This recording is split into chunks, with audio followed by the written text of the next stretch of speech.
What if everything you've been told about one of the most important alliances in the world is not just incomplete, but fundamentally backwards?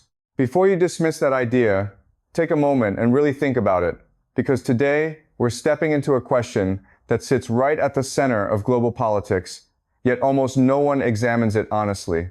The question is simple on the surface, but incredibly complex underneath. Is Israel truly an ally of the United States? Most people would immediately say yes, without hesitation.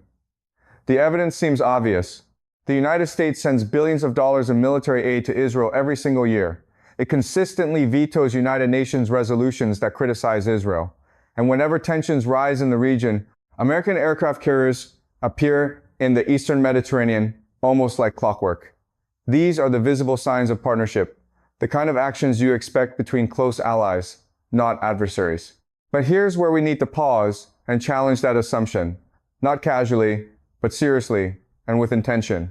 Because when you step back from the headlines and start examining history through a colder, more analytical lens, especially using frameworks like game theory, you begin to notice something deeply unsettling. The relationship may not be what it appears to be at all. In fact, if you follow the logic all the way through, you arrive at a conclusion that sounds extreme at first, almost uncomfortable to even consider. Israel may not be America's ally in the traditional sense. Israel may be positioning itself as America's replacement. Now, I understand how that sounds, and I'm not asking you to accept it blindly. Instead, I want to walk you through the reasoning step by step. Because this idea isn't built on emotion or speculation. It's built on patterns, systems, and historical precedent. To even begin understanding this, we have to strip away the simplified narratives we're used to and look at how global power actually functions beneath the surface. At the deepest level of the international system, there exists something we can describe as the empire, not a country in the traditional sense, but a role within the system. The empire is the enforcer. It's the military force that maintains order, secures resources, and suppresses challenges to the existing structure. For roughly the last 80 years, that role has been filled by the United States. Surrounding that military power is another layer, less visible but equally important: global finance. Institutions like Wall Street, the City of London, and the Bank for International Settlements don't deploy armies, but they shape the rules of the game. They decide who receives capital, who collapses under debt, and how economic power flows across borders. Beneath all of this sits the global reliance on the US dollar, which gives America enormous structural leverage over the entire world economy. And then, on top of everything, you have the institutions that create the appearance of fairness and legitimacy: the United Nations, the World Trade Organization, the International Monetary Fund. These organizations present the system as orderly and rule-based, but in reality, they function more like a polished surface covering the raw mechanics of power underneath. They translate dominance into diplomacy, coercion into procedure, and control into consensus. Now here's the critical piece that often goes unnoticed.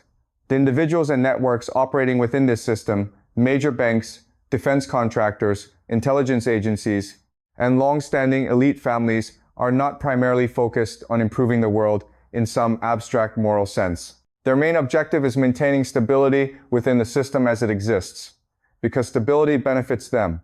Predictability protects their interests. The status quo, even with its flaws, is something they understand and control. They don't want sudden, disruptive change. But there's a growing problem they can't ignore. The core enforcement mechanism of this entire system, the American empire, is beginning to show signs of strain. Its dominance is no longer in question. Its efficiency is declining, and its ability to project power is becoming more complicated. And when the central force of a system starts to weaken, everything built around it becomes vulnerable. So the people who operate at the highest levels of this structure, the ones who quietly shape long-term outcomes, are now facing a question they cannot avoid. If the current empire can no longer sustain its role, who will take its place? At this point, it might sound like we're drifting into abstract theory, but this pattern is not new. In fact, it's one of the most consistent patterns in human history. I call it the mercenary pattern. And once you see it, you start noticing it everywhere. It works like this. As empires grow older, they often become less willing to engage directly in the harsh realities of maintaining power. They want to appear civilized, lawful, even benevolent.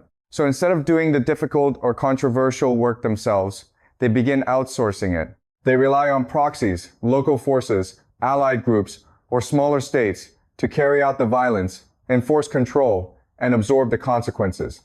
At first, this seems efficient. It allows the empire to maintain influence without direct exposure. But over time, something interesting happens. Those proxies, the ones actually fighting, sacrificing, and adapting, become stronger, more experienced, and often more determined than the empire itself. And eventually, they begin to question the arrangement. History gives us example after example of this exact dynamic playing out. In early Italy, the Romans once served as mercenaries for the Etruscans, doing their fighting and expanding their influence. But as time passed, the Romans realized they were the ones carrying the burden, while their employers grew complacent. So they stopped serving and took control themselves, becoming the dominant empire of the region. The Mongols followed a similar trajectory. Initially, they operated as border enforcers for Chinese dynasties, protecting frontiers and engaging in conflicts on their behalf. But under Genghis Khan, they recognized their own strength and eventually conquered the very civilization they once served. The Aztecs began in much the same way, acting as mercenaries for more established groups in central Mexico before ultimately overthrowing them and building their own empire. In every case, the pattern is the same. The force that starts as a tool becomes the power that replaces its master. Now, when you take that historical pattern and place it into a modern context, the parallels become difficult to ignore. Israel, established in 1948 with significant support from Western powers, was strategically positioned in the Middle East as a reliable partner, a forward base of influence, capable of projecting power in a region critical to global interests. Over decades, it engaged in multiple conflicts, navigated complex regional dynamics, and developed advanced military and intelligence capabilities. For a long time, this arrangement functioned effectively within the broader system. But if you apply the mercenary pattern, you begin to ask a different question, not just what Israel is doing now, but how its role might evolve as the larger system around it begins to shift. And that's where the conversation becomes far more complex than the simple idea of allies and partnerships. Now, to really understand where this argument is going, we need to introduce another layer, because power transitions don't just happen randomly. They follow a kind of selection process. Think of it less like politics and more like investment strategy. Imagine you're sitting at the top of the global system with enormous resources, and you're looking for the next entity to carry the burden of maintaining order. You're not choosing based on friendship or ideology. You're choosing based on performance, reliability, and long-term return. It's very similar to how venture capital works. Picture two companies approaching you. The first one has a long track record, multiple revenue streams, established leadership, and decades of success. It looks safe, predictable, and familiar. The second company is different. It doesn't have the same stability, but it operates with relentless focus. It works longer, pushes harder, and treats success not as an option, but as a necessity. For them, failure isn't just a setback, it's existential. Most people instinctively choose the first option because it feels secure. But a truly strategic investor might lean toward the second, because the first company has room to relax, to become inefficient, even complacent, while the second has no such luxury. It has to perform at maximum intensity every single time. This same logic applies when global power structures begin evaluating potential successors to an empire. They're not asking who has been dominant in the past. They're asking who is capable of sustaining dominance in the future. And typically, they look for three key traits. The first is unity. Does the population stand behind the mission, or is it divided and uncertain? The second is capacity. Does the system have the technological, logistical, and operational strength to execute complex objectives? And the third is determination. When faced with cost, pressure, or sacrifice, does it push forward or does it hesitate? These aren't abstract qualities. They're measurable, observable, and historically consistent indicators of rising power. So let's apply these criteria carefully. Start with unity. In recent years, public opinion in the United States has shown increasing division on major foreign policy decisions. When it comes to potential military conflict, large portions of the population express skepticism, fatigue, or outright opposition. That kind of internal fragmentation matters. because an empire relies on collective support to sustain long-term commitments. Without it, every decision becomes contested. Every action becomes politically risky. Now look at capacity. The United States still spends more on defense than any other country by a wide margin. But spending alone doesn't guarantee effectiveness. Questions have been raised about efficiency, about the balance between cost and outcome, about whether advanced systems are always delivering the expected strategic advantage, when smaller, less expensive technologies can challenge larger, more complex platforms. It forces a reassessment of how power is actually being applied. And then there's determination. Historically, nations have endured immense sacrifice when they believed the stakes were clear and unavoidable. But in modern contexts, prolonged conflicts often lead to public fatigue. Casualties, economic strain, and unclear objectives can weaken resolve over time. When a society begins to question the purpose of its own commitments, sustaining those commitments becomes increasingly difficult.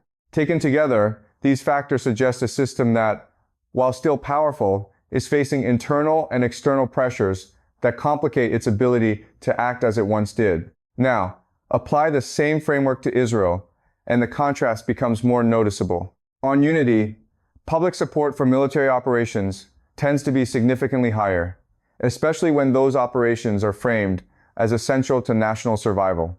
That creates a level of cohesion that allows decisions to be executed with less internal resistance. On determination, Israel has demonstrated a consistent willingness to pursue its objectives, despite international criticism, legal challenges, or diplomatic pressure. Whether one agrees with those actions or not, the pattern itself is clear. Policy does not easily shift under external pressure. And on capacity, Israel has invested heavily in intelligence, cyber capabilities, and precision operations, often focusing on efficiency and adaptability rather than scale alone. Its ability to carry out highly targeted operations, sometimes over extended periods of planning, reflects a different model of strategic execution, one that prioritizes precision over volume. When you step back and look at these comparisons, the question naturally arises. If you were evaluating purely on these criteria, which system appears more aligned with the traits historically associated with rising power? That's not a question of opinion, it's a question of pattern recognition. But the argument doesn't stop there, because once you begin exploring long-term strategic thinking, you encounter ideas that go beyond immediate conflicts and into broader visions of regional influence. Within certain ideological and strategic circles, there exists a concept often referred to as Greater Israel, which is based on specific interpretations of historical and religious texts. This concept outlines a vision of territorial influence that extends far beyond current borders, encompassing areas across the Middle East.